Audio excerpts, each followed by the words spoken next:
In the Content menu, I can filter my resources to see the quizzes that I have made previously. To make a new quiz, click on the icon on the left.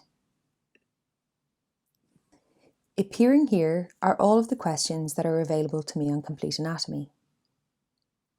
I can filter these questions using the drop-down menus at the top of the page, by group, by body region, or by difficulty. To add a question to the quiz, I simply drag and drop the question into the left sidebar.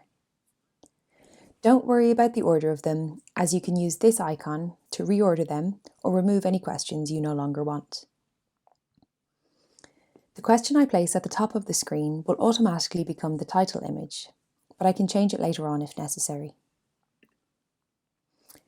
Once I'm happy with my collection of questions, click Finish below.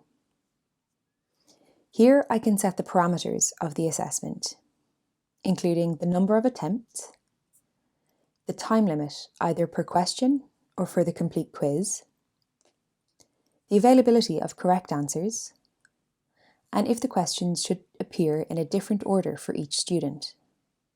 I can change the thumbnail and add learning objectives here to ensure my curriculum is constructively aligned. Lastly, add a title and click Save.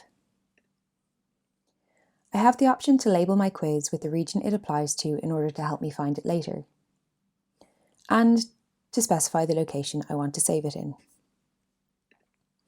That's it. The finished quiz will look like this.